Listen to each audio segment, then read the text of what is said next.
Welcome back. It is the Flow Friday Sports Show on Flow FM, and we're concluding our South Australian netball coverage with the KNT Netball Association. And, of course, our correspondent is Sally Bywater. She joins me on the line right now. G'day, Sally. How's it going? I'm very well, thank you. Great to be speaking with you again, and it's great to speak with you especially after round 5 produced 5 games with single-digit margins. How about the equality in the KNT Netball Association at the moment? Fantastic. You know, we have 10 clubs, and to have 5 games under double digits is what we want to see, which is just how close our competition is. Absolutely it is, and it might take a little bit of fortuitous fixturing for that to happen in any case, but we still love to see it. And of course it was the back half of the split round over the weekend, so just 3 games played. Let's start out with the closest of the second half of the round. It was Kybe Bolite taking down the reigning premiers, Penola, 41-37. Really good win by Kybe here by the looks. Absolutely. They would have been just stoked with this win last week, and they started the game really well and held a 3-goal lead at the first break. So that was just great with some excellent shooting from Angela Donnelly, which was really good. And then through the centre court, there was a really hard-fought game between the two centres, and not much in it then because Penola came back and made it even at half-time. So, yeah, great game here by Kybe, and I'm pretty sure they'd be very happy to take on Penola and get the win. Very good by Kybe. One more thing I'm just noticing about the round 5 games. 7 of the 10 teams actually scored in the 40s, and we had Narracourt with 51 and 2 teams falling just short of 40. So not only is it an evenly matched competition, but everyone seems to be scoring at a pretty similar rate. So I'm sure we're going to see a lot more close games, and we'll get to our other 2 close games. Mundalla took down Keith at Keith, 45-38. Excellent win by Mundalla, and they are going along so well. 5 wins, no losses.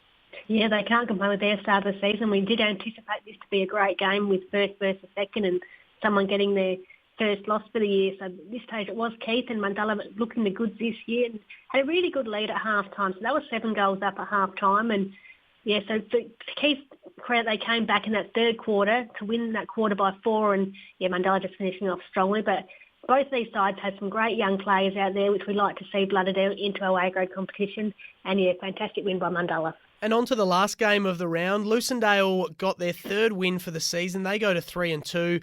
Kingston took the loss. They go to 1-4 on the season. Given those win-loss records and the ladder positioning, I think Kingston would have to be pretty happy with this one, just going down by 9 goals, 49-40. Yeah, absolutely. Really taking it up to them, and that was a pink round in this game last week, so that was great to see. Lots of pink out there on the courts and supporting breast cancer awareness between these 2 clubs. But, yeah, Lucindale getting off to a great start to be 6 goals up at the first break, so that really probably cemented their win in this game. But a great second half by Kingston and only going down by 1 goal. So what we want to see, in 9 goals in it, when we're really close competition.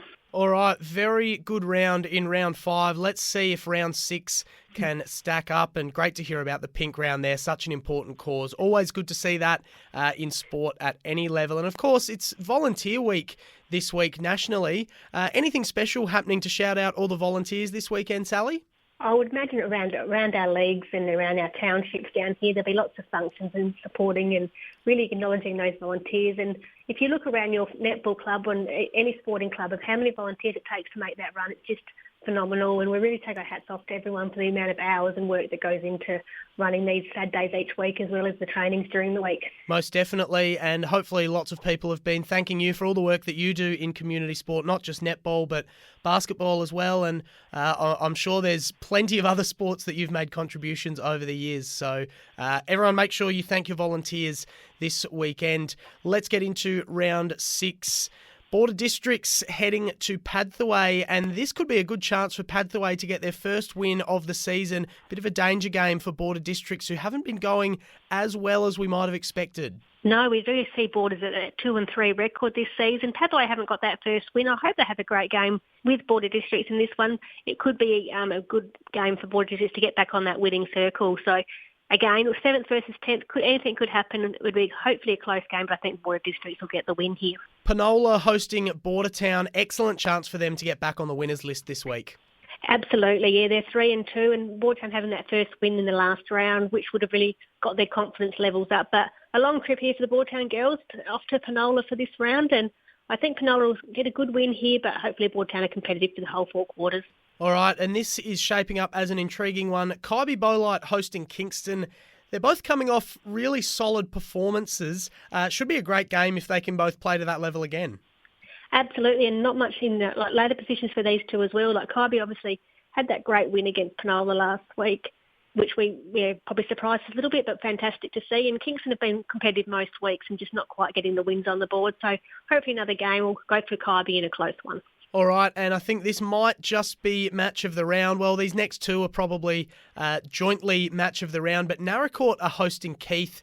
Excellent chance for Narracourt to take a bit of a scalp and get a good win here. They've been going along really nicely so far this year.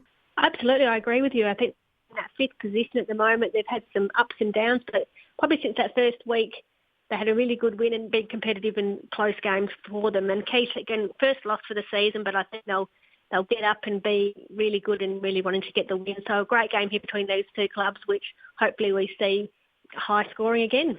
And Narracourt coming in with the extra week's rest as well. There's a bit of debate as to whether having that week off is good or if it gets you out of a rhythm, but that's the situation for Narracourt as they host Keith tomorrow. And lucky last, but certainly not least, Mundalla are hosting Lucendale, both coming off good wins. Mundalla haven't lost yet, but Lucendale certainly one of the hot contenders to hand them their first loss. Absolutely. They've been playing some great netball this season and they've just got great experience over the court. And Mundalla's a new team and doing great things this season, which obviously we're seeing with them being at 5-0. But Lucendale sitting in 3rd position, they're not far off the mark. I think this is a great game. This is almost my tip for the game of the round, 1st versus 3rd. But I think Mundalla, they're looking the goods and I think they'll get the win here. But Lucendale will take it right up to them.